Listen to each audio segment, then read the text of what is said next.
सभी को मेरे प्रणाम। प्रेक्षा ध्यान की आज की 5वीं कक्षा के अंदर आप सभी का स्वागत है। हम बहुत ही सौभाग्यशाली हैं कि लंदन से शर्मणी जी इतनी मेहनत कर रही है हमारे सबके लिए कि हम प्रेक्षा ध्यान के पूरे कॉन्सेप्ट को समझें, उसकी प्रैक्टिसेस को समझें और हम हमारे डे टू डे लाइफ में उसको फॉलो करें, इम्प्लीमेंट करें। तो लंदन से हमारे साथ समणी जी जुड़े हुए हैं। समणी जी, ओम अरहम। उमर हम नील। हाँ, पिछले क्लास में आप सबने देखा कि किस तरह समणी जी ने हमें थ्योरी के साथ-साथ प्रैक्टिकल मेडिटेशन के डिफरेंट डिफरेंट टेक्निक्स बताए और हमने सबने उसका अनुभव भी किया। हमने कायोत्सर्ग के बारे में जाना, इनर जर्नी के बारे में जाना और आज हम एक बहुत ही महत्वपूर्ण विषय के बारे में जानने वाले हैं, जिसे श्वास प्रेक्षा कहा जाता है। श्वास, जिसे हम अपना प्राण कहते हैं, तो आज उसकी परीक्षा कैसे करना और उसका क्या इम्पोर्टेंस है, उसके क्या फ़ायदे हैं, सब चीज़ें हम आज के सेशन में जानने वाले हैं। तो हम स्वागत करते हैं समणी जी का जैन योग के इस मंच के ऊपर और रिक्वेस्ट करता हूँ समणी जी से कि आज के सेशन की शुरुआत करें। उमर हम नील। वीतराग परमात्मा महावीर को नमन। अनंत शक्ति के स्रोत परम पूज्य आचार्य श्री महाश्रमण जी को नमन। भाइयों और बहनों, यात्रा आगे बढ़ती है श्वास के साथ। और श्वास जो हमारी एक आश है, विश्वास है और जीवन है। श्वास को समझना बहुत जरूरी है और वह जीवन को समझने जितना जरूरी है।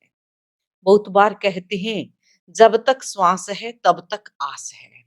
किसी की श्वास चलती है, भले वह क्रिटिकल बीमारी से ग्रस्त हो, कोमा में भी चला जाता है आदमी, लेकिन उस समय भी उसकी चलती सांसों के आधार पर घर वाले भी सोचते हैं वह उठेगा, वह काम कर सकेगा, आगे बढ़ सकेगा। डॉक्टर भी सोचते हैं। तो हर व्यक्ति सांस के सहारे निश्चिंत होता है। तो जब ये श्वास इतनी महत्वपूर्ण है कि व्यक्ति के होने का विश्वास दिलाती है सांस, और वही सांस मेडिटेशन का भी आधार बनती है। श्वास परीक्षा कैसे महत्वपूर्ण है, इसको हम समझने के लिए जरा आगे बढ़ते हैं कि दो प्रकार की एक्टिविटी होती है फिजियोलॉजी के अनुसार: वॉलेंटरी एक्टिविटीज, इनवॉलेंटरी एक्टिविटीज। जिसको हम समझें कि जो सहज भाव से हो रही है। आपको ऐसा नहीं है कि जैसे आप किसी चीज का स्विच ऑन करोगे, स्विच ऑफ करोगे, वैसे ऐसा नहीं है सांस के साथ। ये एक वॉलेंटरी एक्टिविटी है। आप सो गए तो भी सांस चलता है, आप जागते हैं तो भी सांस चलता है, आपकी परेशानी में भी सांस चलता है और आपकी खुशहाली में भी श्वास चलता है। तो ये वॉलेंटरी एक्टिविटी है। हाँ, ये इनवॉलेंटरी एक्टिविटी भी है। इसको जब हम रोकना चाहें तो रोक सकते हैं, भले थोड़ी देर के लिए रोकें। और जब हम आगे बढ़ेंगे तो इसकी जो क्रियाएं हैं उनके बारे में भी हम समझ पाएंगे। और वैसे ही जैसे साइंस कहता है, तो जैन आगमों में भी सूत्र कृतांग सूत्र, जो अंग साहित्य का महत्वपूर्ण ग्रंथ है, फिलॉसफिकल ग्रंथ है, और उसमें भी दो प्रकार की क्रियाएं होती हैं: उपयोग पूर्विका, अनुपयोग पूर्विका। उपयोग Poorvika, when you have concentration and connection, तो वो उपयोग पूर्विका हो जाएगी। लेकिन अनुपयोग पूर्विका, जब भी आप सांस पर ध्यान नहीं देते तो भी ये चलता है, और सांस पर ध्यान दो तो भी ये चलता है। तो उपयोग और अनुपयोग, उपयोग एक टेक्निकल टर्म है।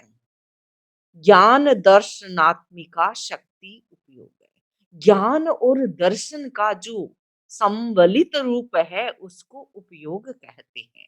और वही उपयोग हमारी आत्मा को पहचानने की एक महत्वपूर्ण शक्ति है। ये जो उपयोग पूर्विका है, ये चेतनात्मक शक्ति है। यानी जो काम सजगता से हुआ, वह काम उपयोग पूर्विका होगा।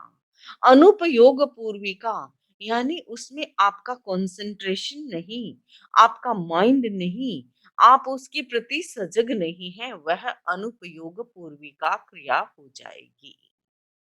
प्रेक्षा ध्यान एक जर्नी है जो हमें ग्रोस से सटल पहला पहला पड़ाव हमारा था। यानी हमने सटल बॉडी और ग्रॉस बॉडी और वह जो कायोत्सर्ग की प्रक्रिया थी, वह शरीर के साथ बहुत जुड़ी हुई थी। लेकिन हमको शरीर तक की ही यात्रा नहीं करनी है, उसके आगे की लेवल पर भी जाना है। और उसके लिए हमको बॉडी टू सोल जर्नी करनी है। और ऐसा भी है कि सेंसेस से बियॉन्ड सेंसेस जाना है, माइंड से बियॉन्ड माइंड जाना है, मटेरियल वर्ल्ड से स्पिरिचुअल वर्ल्ड की ओर कनेक्ट होना है। तो उस कनेक्टिविटी में हम देखते हैं कि जो ये सटल से ग्रोथ की यात्रा है, पहले हमने पूरे शरीर को प्रिपेयर किया। और जब भी हम कोई भी ध्यान करेंगे तो वह प्रिपरेशन हमारी चलती ही रहेगी, क्योंकि that is the first step. पहले स्टेप को इग्नोर किया नहीं जा सकता, लेकिन दूसरे स्टेप पर हम श्वास की चर्चा करेंगे। तो ये श्वास क्या है? एक प्रकार से ये एक ब्रिज है between internal and external world.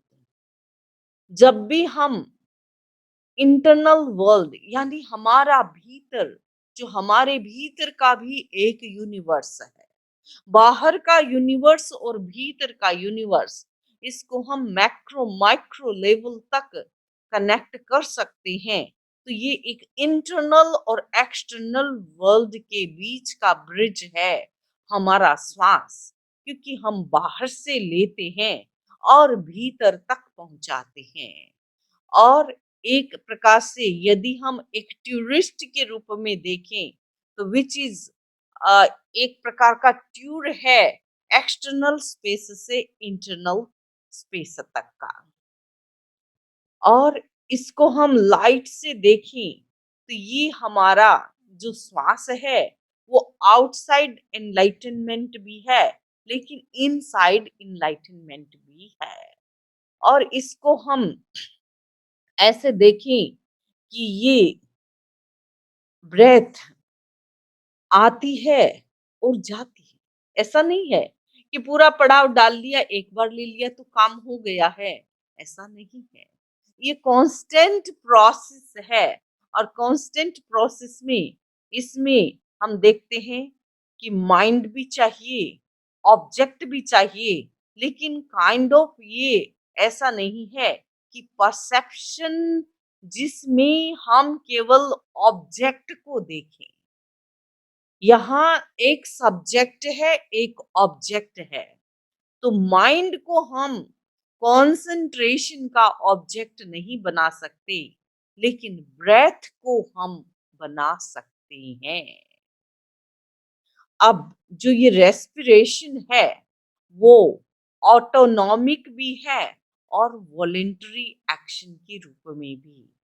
एक दर्शन से, एक दृष्टि से, जो हमारा ऑटोनॉमिक सिस्टम होता है, जो अपनी गियर पे एक बार डाल दो तो वो अपने हिसाब से चलता ही रहता है।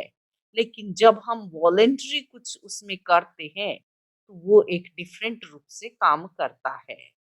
और इसको समझने के लिए कि ब्रेथ है वो हमारी लाइफ है, फूड भी है, वाटर भी है। फूड के बिना आप कुछ दिन तपस्या कर सकते हैं। वाटर के बिना भी कुछ लोग थोड़ी तपस्याएँ, चौविहारी तपस्या कहते हैं जिनको, उसको कर सकते हैं। लेकिन हमारी जो ब्रेथ है, यदि वो लंबे समय तक, मैं ऐसा नहीं कह रही, यदि यौगिक विधि से किसी ने किया हो, तो उसकी बात अलग है। लेकिन नॉन यौगिक विधि से हम ब्रेथ को ऐसे ही नहीं रोक सकते। तो ब्रेथ क्या है? वो हमारी वाइटैलिटी और वाइटल एनर्जी का बड़ा सोर्स है।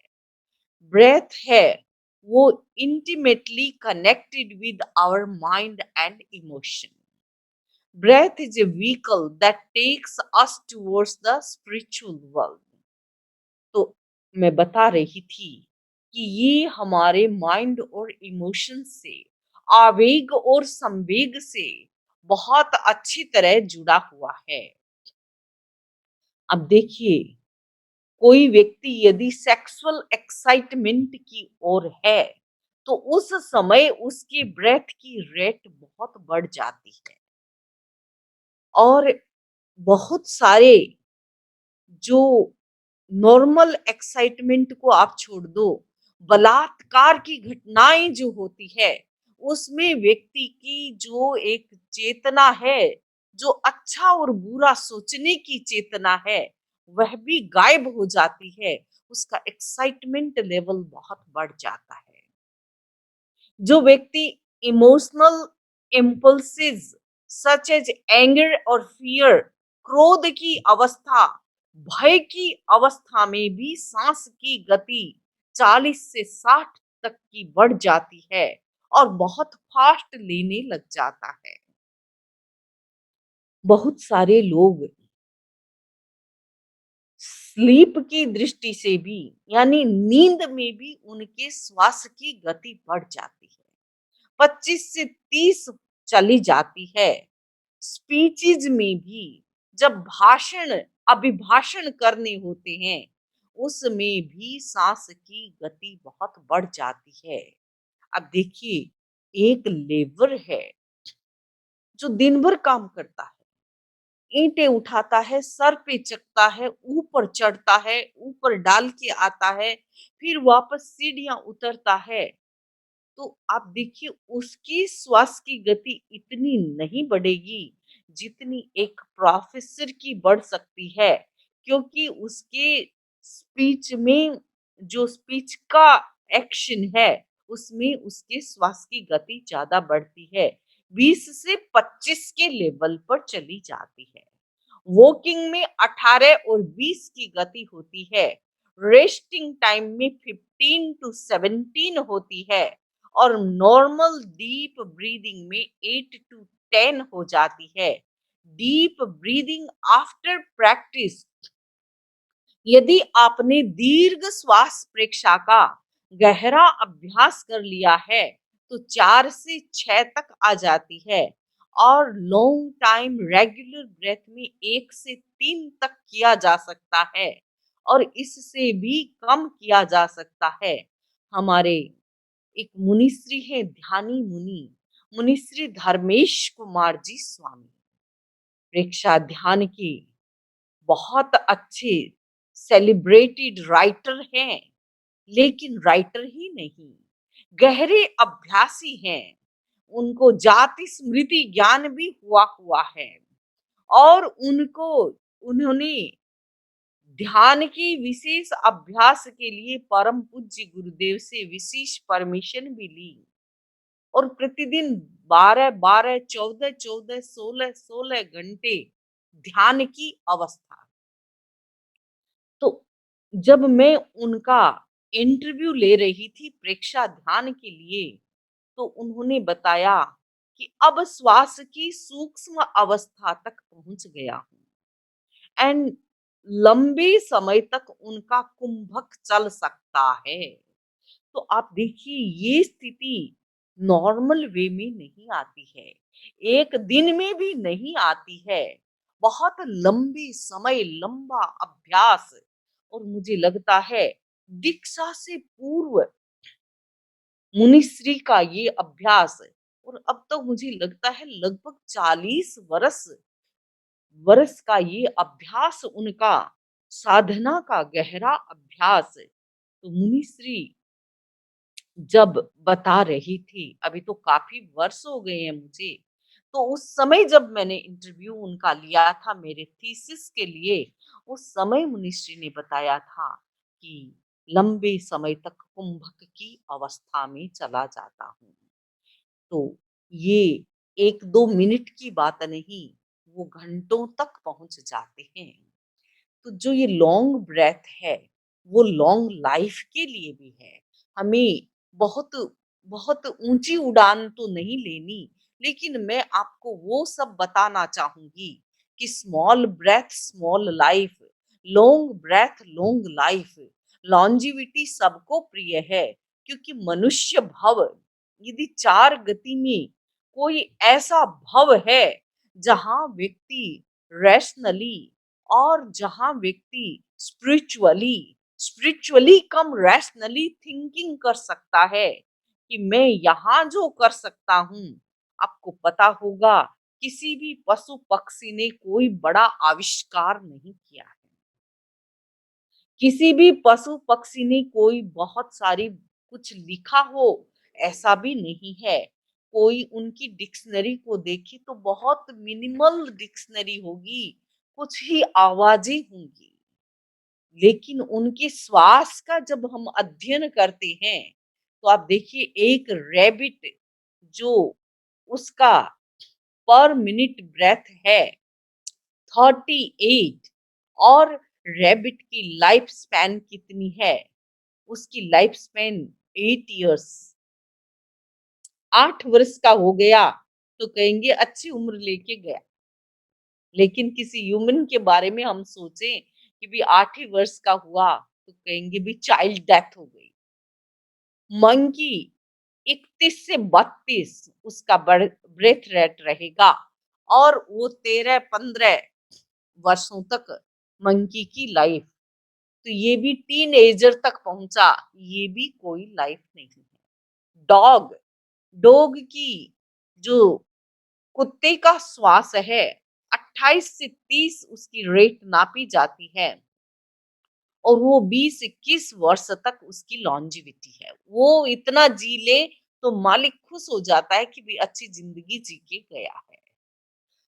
हॉर्स घोड़ा है, उसकी 20 से 22% रेट है, और घोड़ा 48 से 50 वर्ष तक जीता है।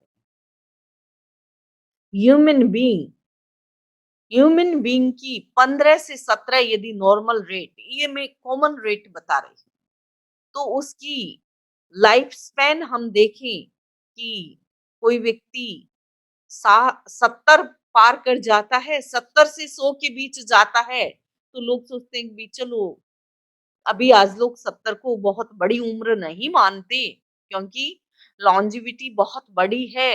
मेडिकल साइंस ने इतना विकास किया है, भले वो कैसी लाइफ जिए, गोलियां खाते जिए, इंजेक्शन लेते जिए, कि इंजेक्शन ले रहा है फिर खाना खा रहा है, लेकिन फिर भी लॉन्जेविटी बढ़ी है, तो 70 से 100 तक की। फिर हम एलिफेंट में देखें तो उसके सांस कितने हैं, भारी भरकम है एलिफेंट, लेकिन 11 से 12 सांस लेता है, और उसकी जो लॉन्जिविटी है 100 से 120 वर्ष तक हाथी का हार्ट खत्म नहीं होता, जीता है हाथी। स्नेक, उसकी सांस 7-8 होती हैं, और उसकी सांस, उसकी भी जिंदगी 120 से 122 वर्ष तक। स्वांप सांप की जिंदगी। टर्टल, और टर्टल 4 से 5 सांस लेता है, और उसकी जिंदगी 160 से 165। तो अब देखिए, और यदि आप देवलोक का वर्णन पढ़ें, जैन आगमों में देवलोक के बारे में पूरा वर्णन आया है, और उस वर्णन में आप देखेंगे कि देवलोक में कितनी लॉन्जिविटी है। कोड़ा कोड़ी सागरोपम, पल्योपम, ऐसे यानी कितना-कितना लंबा आयुष्य, हमारी तो हज़ारों पीढ़ियाँ भी बीत जाए और उनकी एक ज़िंदगी। और कहा जाता है कि श्वास कितने दिन में लेते हैं? मिनट में नहीं, उनका दिन में मापना पड़ेगा, 15 दिन में 1 श्वास। पूरा एक अलग ही टॉपिक हो सकता है कभी, पूरा एक व्याख्यान किया जा सकता है कि देवलोक की लाइफ कैसी है, कैसी उनकी श्वास की प्रक्रिया है। तो मैं उस गहरे टॉपिक में, आप कहेंगे भई ह्यूमन तक, पृथ्वीलोक तक ही बता दो, तो ज़रूर मैं यहीं तक अपने विषय को रखूँगी।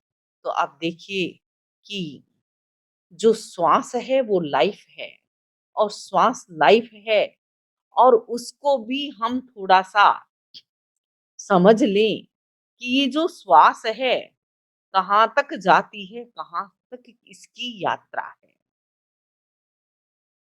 तो श्वास हम नाक से लेते हैं, ट्रेकिया तक जाती है, ब्रोंकाई, ब्रोंकलिस, एल्वियोली, और जो एल्वियोली के बाद भी कैपिलरीज़ तक, और लंग्स की, यानी और मैं थोड़ा-सा खोलकर बताऊँ तो आपको पता चलेगा कि साँस यहाँ तक गई, लेकिन साँस जो व्यक्ति नाक से लेते हैं, उनके नाक में, हम सबके नाक में एक फ़िल्टर सेट है।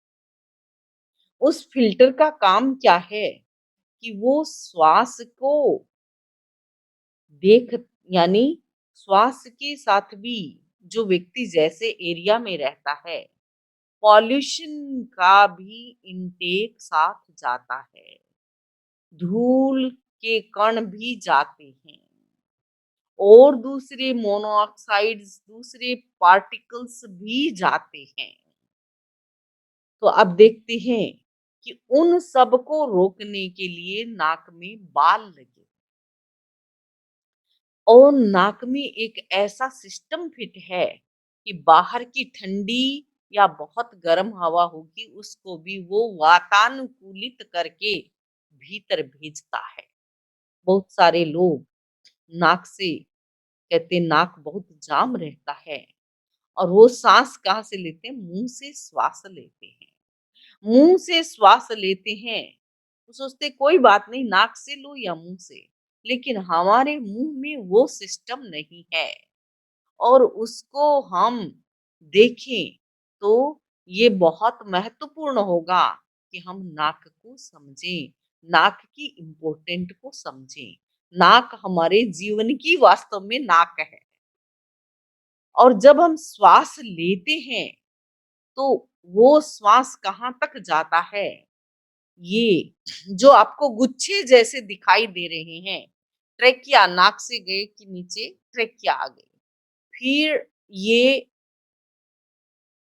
ब्रोंकिस है, जो 2 पार्ट में डिवाइड हो जाता है, दोनों लंग्स को बराबर। फिर ब्रोंकाइज़, जो ये टहनी जैसे हैं, और टहनी में भी जो ये गुच्छे जैसे लगे हुए हैं, अंगूर जैसे, वो हमारे एयर बैग हैं। और वो एयर बैग जब हम श्वास लेते हैं, तो वो फूलते हैं, और जैसे ही वो फूलते हैं, तो हमारा जो पेट और जो ऊपर का भाग है, जो पसलियाँ हैं, उनको डिवाइडर करने वाला एक जो मोटा लेयर है, उसको डायफ्राम कहते हैं। तो मैं जब आगे चर्चा करूँगी, तो मैं आपको बताऊँगी। जैसे ही एयर उसमें भरती है, तो हमारी एल्वियोलीज़ फूल जाते हैं, और वो फूलते हैं, तो हमारा लंग्स है वो एक्सपैंड होता है। उसके एक्सपेंशन के साथ ही हमारा डायफ्राम है, वो नीचे जाता है, और लंग्स भी थोड़ा एक्सपैंड हो जाते हैं। और बाहर की ओर लंग्स और हार्ट को सुरक्षित रखने के लिए क्या लगाया है? ये देखो कुदरत का करिश्मा है कि हमारे एक पूरी लेयर है, सेफ्टी लेयर, वो है हमारा रिब केज। केज के भीतर लंग्स को रखा गया है, और रिब के साथ ही इंटरकोस्टल मसल्स भी लगे हुए हैं। वो भी हमें सपोर्ट करते हैं ब्रीदिंग। तो रिब्स के जो मसल्स लगे हुए हैं, वो भी हमारी सेफ्टी के लिए लगे हुए हैं। Diaphragm, intercostal muscles and clavicle muscles. तो ये तीनों प्रकार के मसल्स हमारी ब्रीदिंग में हमारे को सपोर्ट करते हैं। और ये जो मैकेनिज्म है, इसलिए आप कहेंगे भी ध्यान के साथ इसका क्या है? इसलिए कि जब तक आचार्य महाप्रज्ञ जी बहुत बार फरमाते थे कि हमें अंधेरी कोठरी में अंधेरे में पत्थर नहीं फेंकना है, वो बहुत बार, और हमें पूरी बाकायदा ट्रेनिंग होती थी। मुझे आज भी याद है, मुनिश्री महेंद्र कुमार जी स्वामी, जो बीएससी करके तेरा पंथ धर्म संघ में दीक्षित हुए थे, उनका साइंटिफिक नॉलेज पार एक्सीलेंस है। उनके पिता श्री वयोवृद्ध श्रावक श्री जेठाबाई प्रेक्षा के प्रशिक्षक थे, और जब भी वो सेवा में आते, पूज्य गुरुदेव उनकी क्लासें हमारे लिए लगा देते थे। और हमको कभी कभी ऐसा लगता कि अरे अब तो वापस वही एल्वियोली वो याद करना है, वो सारा सिस्टम समझाएंगे, एक एक सिस्टम पूरा बॉडी का। और वो भी यही कहते थे, जब तक हम साइंटिफिक रूप से बॉडी को नहीं समझेंगे, तो ये मैकेनिज्म समझ में नहीं आएगा। और जब तक मैकेनिज्म समझ में नहीं आएगा, तब तक हम ध्यान को भी बहुत गहराई से नहीं समझ पाएंगे। तो ये सबसे पहले डायफ्रामिक ब्रीदिंग, वो स्लो एंड डीप, और उसको साइंटिफिक ब्रीदिंग के रूप में वर्ल्ड वाइड स्वीकृति है। इंटरकोर्सल ब्रीदिंग रैपिड, और ये शैलो ब्रीदिंग होती है। और कैल्विकल ब्रीदिंग वो वेरी, जो हमारी कलर बोन है, वो कलर बोन, इसको हम हिंदी में समझे हंसली, पंसली और तनुपट। कभी कभी ट्रांसलेशन हिंदी का डायफ्राम को तनुपट कहते हैं। कलर बोन को, जो ये ऊपर की ब्रीदिंग होती है, जिन लोगों की ब्रीदिंग बहुत सैलो होती है, बहुत ओछी होती है, यूं मूल रूप से देखा जाए, तो हमारी जो ब्रीदिंग कैपेसिटी है, वो कैपेसिटी लगभग 6 लीटर गैस हम भीतर ले सकते हैं, लेकिन हम लेते नहीं। बहुत लोग कॉलर बोन से, यानी ऊपर ऊपर के भाग तक को ही एक्टिवेट कर पाते हैं। तो ये ब्रीदिंग बहुत सैलो होगी, यानी हाफ लीटर गैस इनटेक हो सकता है। इंटरकोर्सल ब्रीदिंग, इसमें भी यही अभी भी सैलो है, लेकिन 1 लीटर 1.5 लीटर तक, 1 लीटर तक जाता है। लेकिन जो व्यक्ति डायफ्रामिक ब्रीदिंग सीख लेता है और उसको एकदम सही विधि से करता है, तो उसकी ब्रीदिंग यानी प्रॉपर ब्रीदिंग हो जाती है, और वह पूरा फायदा उठा सकता है। यदि ब्रीदिंग प्रॉपर नहीं है, तो हेल्थ पुअर रहेगा, नेगेटिव इमोशंस बहुत जल्दी हाई हो जाएंगे, और डिस्टोर्टिंग नेचर और बिहेवियर होगा। हर चीज में तोड़ फोड़ मूलक प्रवृत्तियां रहेगी। बहुत सारे लोग खाना खा रहे हैं और चीज टेस्टी नहीं, प्लेट फेंक देंगे, चाय का कप गिरा देंगे और ग्लास तोड़ डालेंगे। ये सब क्या है? ये एक प्रकार का निगेटिव बिहेवियर है। तो निगेटिविटी इन, निगेटिविटी आउट हो जाती है। तो जिस व्यक्ति की ब्रीदिंग प्रॉपर नहीं है, उसका बिहेवियर भी प्रॉपर नहीं हो सकता।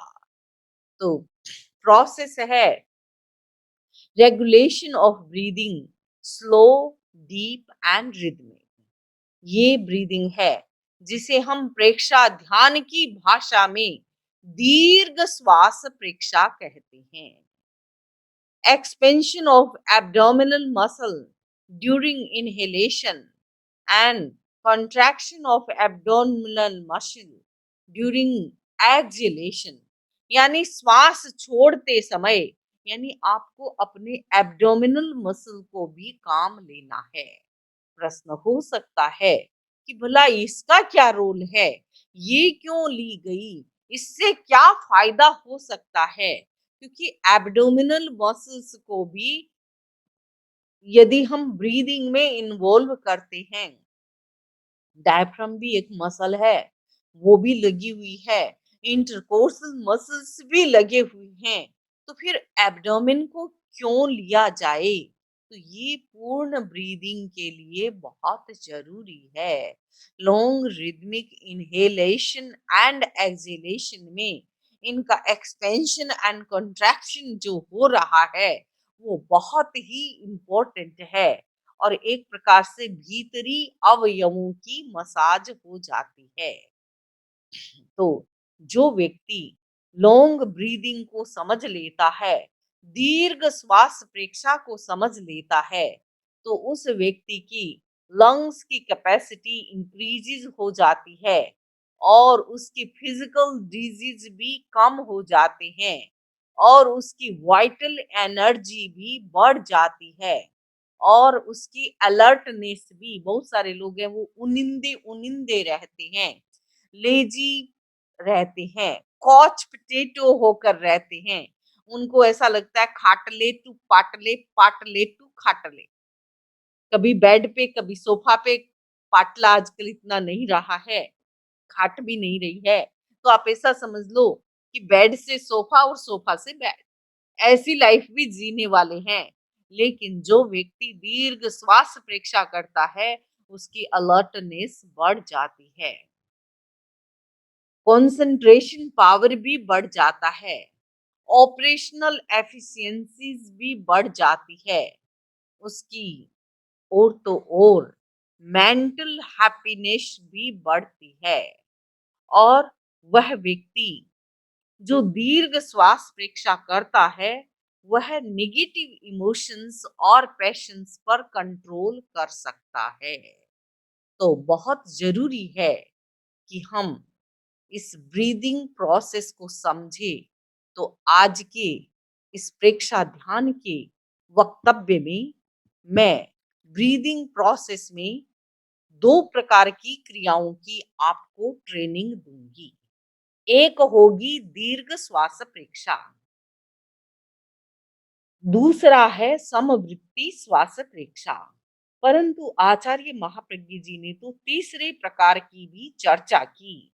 उन्होंने सहज श्वास प्रेक्षा, जब भी आपको 2 मिनट मिले, 1 मिनट खाली मिले, आधा मिनट खाली मिले, गैप मिले, उस गैप में आप क्या कर सकते हैं? उस गैप में आप सहज श्वास को देखना सीखें।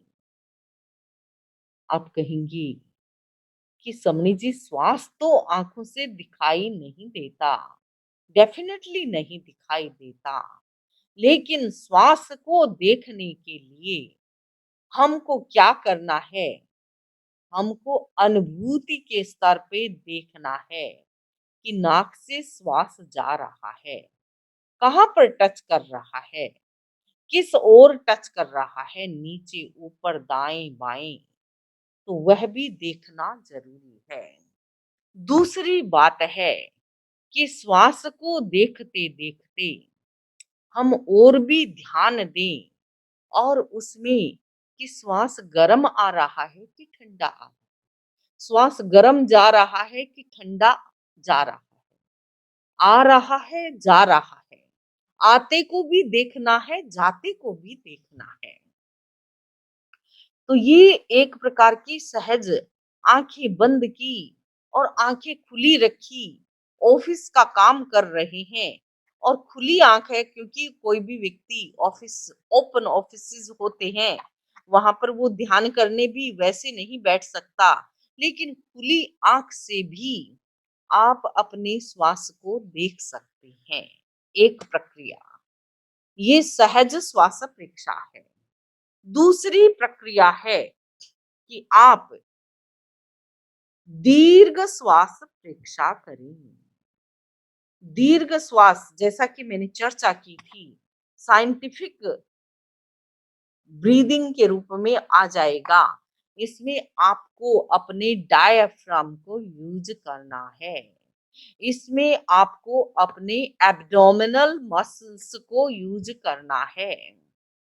तो वह श्वास प्रेक्षा यानी आप लंबा गहरा श्वास लेंगे और लंबा गहरा श्वास छोड़ेंगे। तो उसमें दोनों तीनों प्रकार के मसल्स इन्वॉल्व हो जाएंगे। तीसरा प्रकार है समवृत्ति श्वास प्रेक्षा, making a balance in sympathetic nerve system और पैरासिम्पैथेटिक नर्व सिस्टम। दोनों सिस्टम जिसको हम योग की भाषा में यदि समझना चाहें तो ईड़ा और पिंगला नाड़ी, ईड़ा पिंगला और ईड़ा पिंगला के मध्य हम देखते हैं कि ईड़ा पिंगला को हम समझते हुए हम उसकी स्थिति को समझें और यानी ईड़ा पिंगला यानी आप फिर उसको देखें कि यह सूर्य स्वर और चंद्र स्वर इन दोनों स्थितियों में हम देख सकते हैं कि दोनों ही स्थितियां हमारे काबू में तो दोनों ही यानी सोलार चैनल और लूनार चैनल दोनों ही चैनल को हम समझें और दोनों ही स्थितियों को समझ करके हम अपने आप पर यानी सूर्य स्वर राइट नोस्ट्रिल, चंद्र स्वर left nostril, Ida and Pingala. तो सोलार चैनल सूर्य स्वर हो गया, लूनार चैनल ये चंद्र स्वर हो गया और दोनों ही प्रकार की नाड़ियों को हम समझते हुए आगे बढ़े। लेकिन इनके बीच में एक तीसरी नाड़ी है और उसको हम सुषुम्ना नाड़ी कहते हैं। तो योग की भाषा में ईड़ा पिंगला सुषुम्ना, साइंटिफिक वे में हम देखें तो हम उसको सिंपैथेटिक, पैरासिम्पैथेटिक और सेंट्रल नर्वस सिस्टम।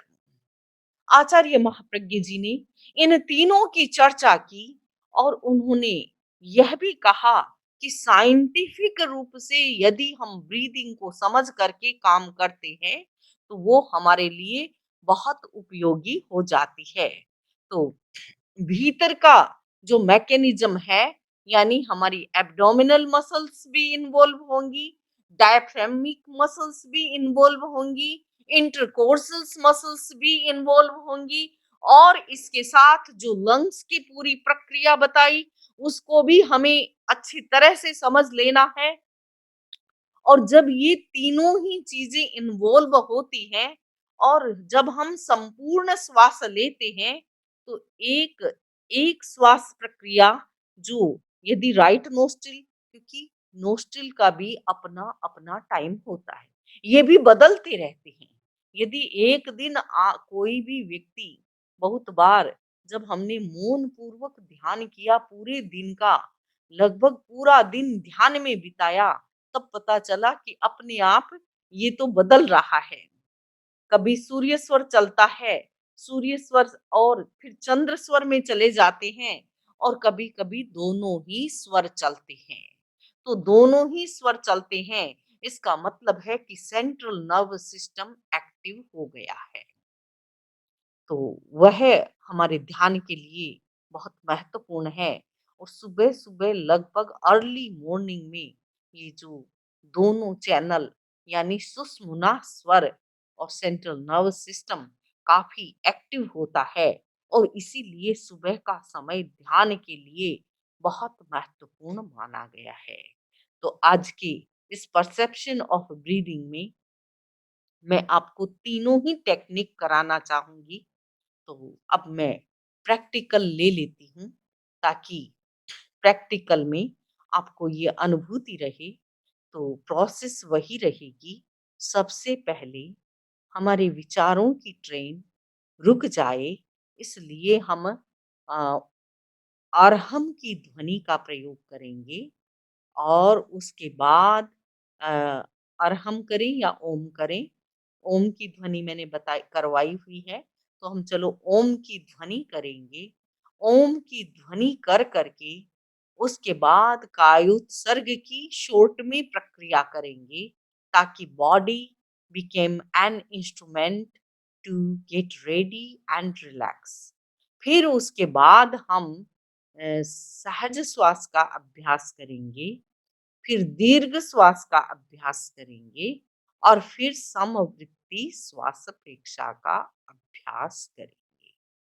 तो ये तीनों प्रक्रिया हम आज थोड़ा-थोड़ा उसका टेस्ट ले लेंगे और be ready for meditation.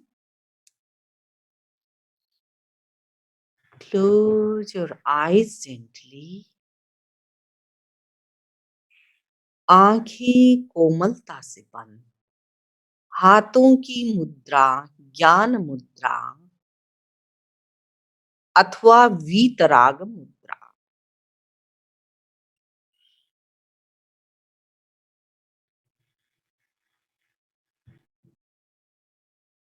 Inhale, begin the mantra Om.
श्वास भरें।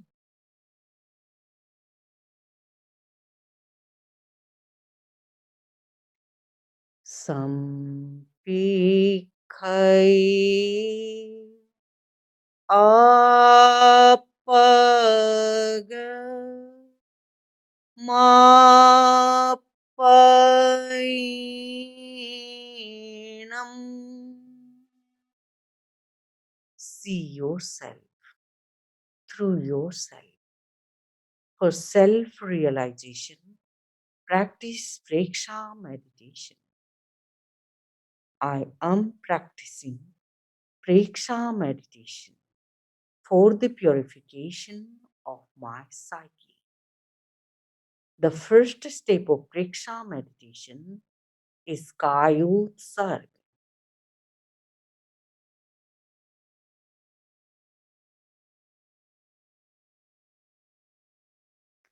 Bring अपने चित्त को दाहिनी पैर की बड़ी अंगूठी पर कॉन्सेंट्रेट करें।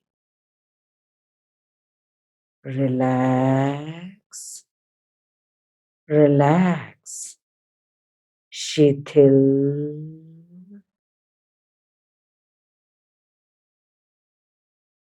एंकल जॉइंट तक चित्त को कॉन्सेंट्रेट करें। अंगुलियां, तलवार, एडी, पंजा। रिलैक्स,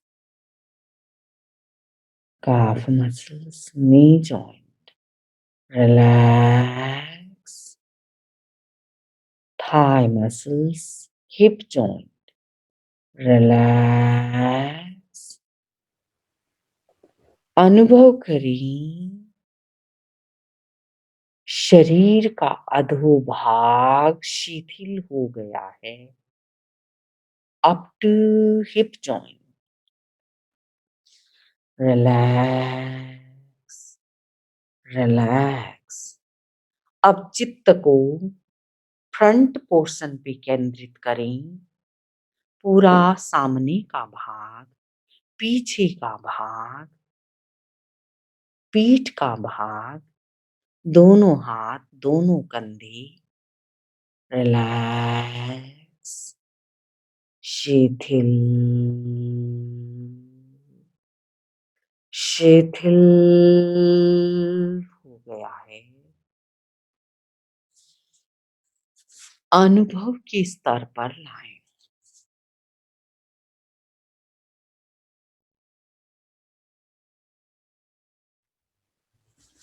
अब चित्त को कंठ पर केंद्रित करें। रिलैक्स। चेहरे पर केंद्रित करें। रिलैक्स। मस्तक पर केंद्रित करें। रिलैक्स। पूरा शरीर शिथिल हो गया है, तनाव मुक्त हो गया है। Relax, relax, relax.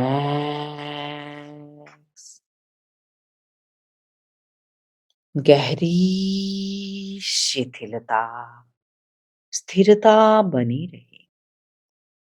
अब चित्त को नासाग्र पर लाएं।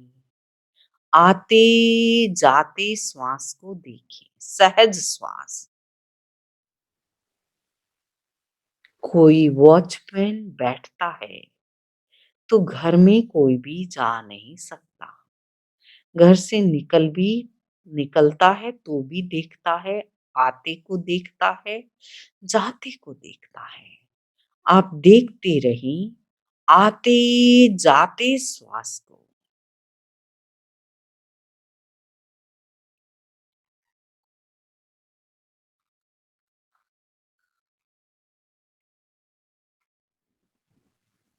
केवल सांस को देखें, आपको और कोई काम नहीं है।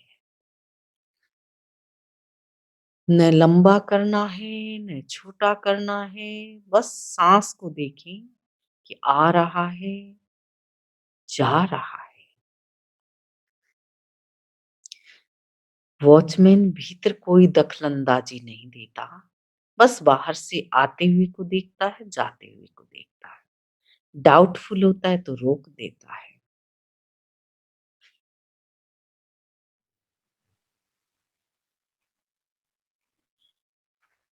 अब दीर्घ श्वास की ओर आपको गति करनी है। आपने श्वास को देख लिया है, आ रहा है, जा रहा है। अब लंबा रिदमिक श्वास लें, लंबा लयबद्ध श्वास लें।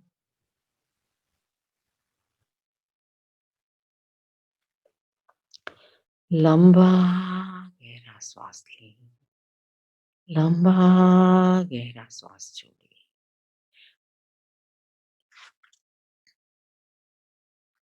Use your abdominal muscles.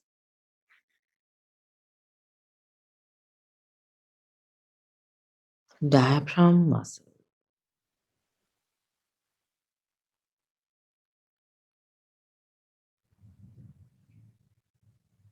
Now,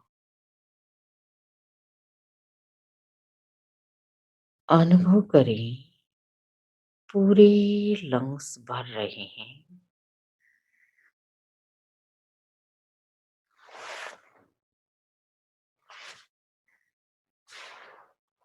diaphragm expand हो रहा है, लंग्स एक्सपेंड हो रहे हैं।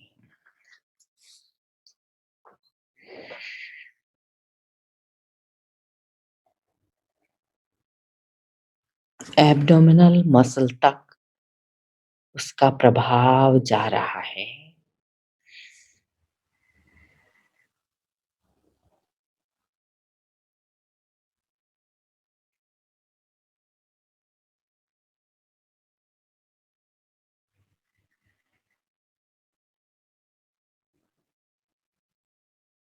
दीर्घ श्वास परीक्षा के बाद अब तीसरा प्रकार मैं आपको समवृत्ति श्वास परीक्षा में ले जाना चाहूंगी। राइट नोस्ट्रिल से श्वास लें, लेफ्ट से छोड़ें।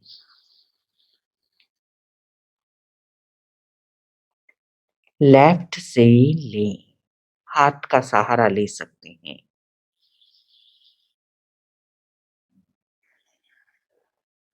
राइट से छोड़ दें, पुनः राइट से लें। लेफ्ट से छोड़ दें, लेफ्ट से लें, राइट से छोड़ दें। ये एक साइकिल हुई। ऐसे ही आप 8 साइकिल पूरा करें।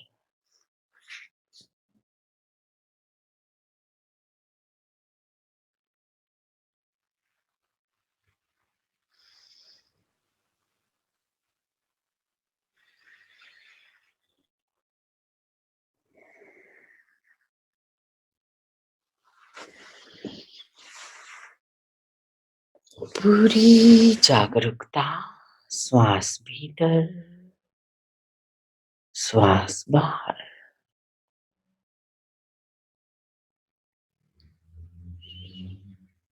ओम अरहम, ओम अरहम। श्वास प्रेक्षा का प्रयोग संपन्न करते हैं।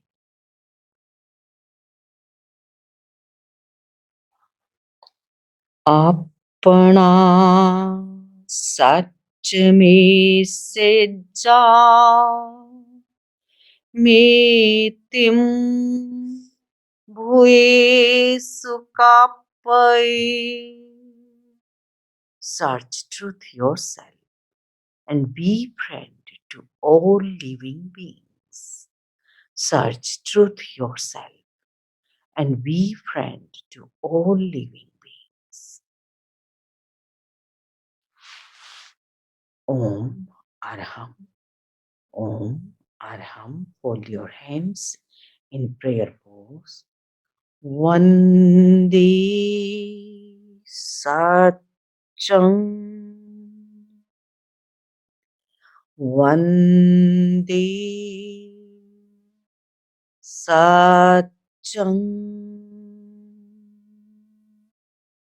Vande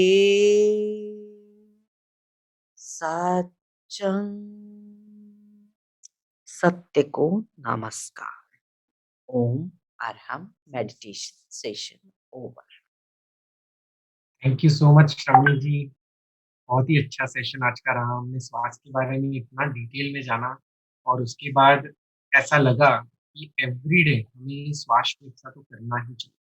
क्योंकि जिस तरह आपने सेशन की स्टार्ट की कि हमारी एक्टिविटीज किस प्रकार की होती है, उसके बाद आपने ब्रेथ रेट समझाए, यानी अलग अलग इमोशंस में अलग अलग एक्टिविटीज में हमारे ब्रीदिंग रेट क्या होते हैं।